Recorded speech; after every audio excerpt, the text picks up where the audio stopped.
In a world where everyone is making millions of dollars in YouTube by building simple applications as software as a service as solopreneurs, here I am. I built 4 products during this summer and I'm making $0. So here's my story. I built 2 mobile apps this summer and 2 web apps. Before I get into the projects that I've done, I think that there's 4 things that are really holding back my projects. Number 1 is that a lot of these solopreneurs, they focus more about building their personal brand more than actually marketing the product itself, and that's something that I don't really have. You guys that are watching the video know that I don't really have millions of followers. Second thing is that I hate social media and short form content videos. I just don't like them. I feel like they just make people doom scroll the whole day, and it's like I have to trick the audience into actually listening to me, and I have to also make these films that they're going to take me days to actually edit into a 10-second video, so just not for me. 3 is that I don't think I'm good at marketing, or at least as good as I thought, because if I was, realistically, I could market this app and make them a hit. From what I've seen, really good marketing and average product gets much more farther away than a great product with no marketing. And number 4 is that I don't really have any money to spend on ads. I'm just a software engineering student trying to make really cool products and build something that is cool for the world. So now that I've told you my weak points, here are the projects that I built.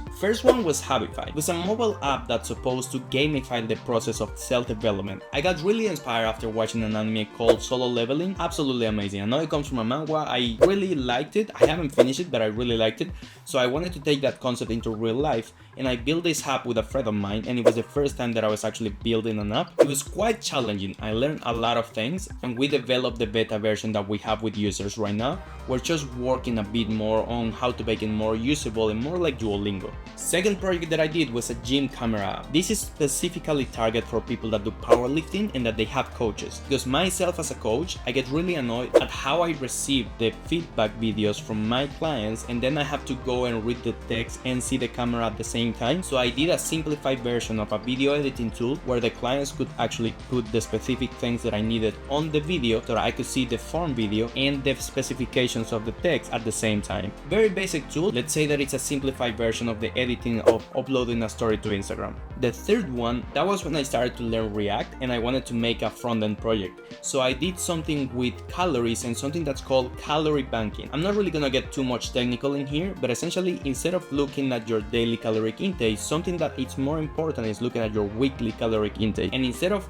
having all of the days have the same calories, you can increase some days and reduce other days. So I just created a web app where the person can input their macros or develop the macros on their own. I just put a normal calculator for the macros there, and then they can distribute it among the week depending on what days do they want to eat more. Let's say that they want to eat more on the weekend and less on the week. They're going to be able to adjust the graph depending on what they need. And the fourth tool that I made, which is the last one, and honestly the one that I find most success with, is that I made a manga scrape. This was the project that I think that I'm the most proud of. So I found a library that honestly made my life so much easier, where I just had to input the ChatGPT API and it's going to scrape the HTML code that I needed. So I had the user to input the URL of the website where the whole manga that they wanted to read is stored. It scrapes the whole information from that website. It creates a JSON with all of the chapters and the links to the images of each page of that chapter, and then it asks the user how many chapters do they want to compile. I made this tool because I like reading on my Kindle, and I find it so annoying that I can't read manga on my Kindle unless I buy the volumes, because it's really expensive to buy the volumes, and majority of people, let's face it, they just read manga online for free. So I just built a way that I could join the PDF and send it to my Kindle the easiest way possible. It takes a long time to scrape the websites, but after the first time and that you have the JSON file saved, then it's much easier. It just takes a couple of minutes because you have to go to the UI and tell it how many chapters do you want. I do have to keep building it because I want to use the API from Join PDF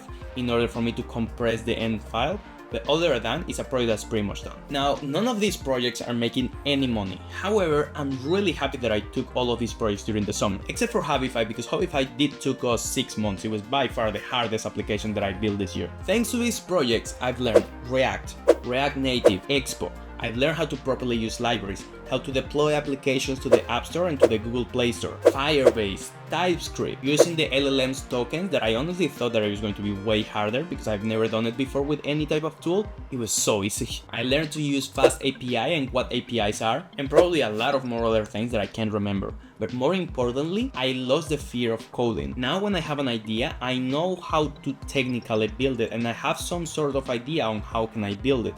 I'm not intimidated by coding anymore, and that's for me the biggest milestone of all, because now I can actually start gaining momentum on building these tools. And I may not be making millions of dollars of these products, but I only need to be right once. Doesn't matter if I have to build 50 products. If I'm only right with one product, that's just all that I need. I only need to have a home run in order for me to dedicate my life and to keep building these products. Right now, I can only do it on my free time, but I'm hoping that in the future, I'm mainly building these products because I have a market and because I'm getting much better at actually fulfilling the needs of a problem that the society has. The more problems you solve, even if it's for yourself and a very small problem, the better you'll get at actually solving them. It sounds dumb and very intuitive and very simple to say, but it's quite hard to actually identify these ideas. Apparently I'm really good at getting ideas, or at least that's what everyone tells me. I'll probably make a video on how to get more ideas because it comes really natural to me, or at least that's how I think of it. I will also make more videos about these projects because I want to explain in depth all of these projects, so I will probably start uploading videos about that. Let me know if you have any preference of a project that you want to see first. If you have any questions or anything, just drop them in the comment down below, and I hope that you enjoy the video. Bye bye!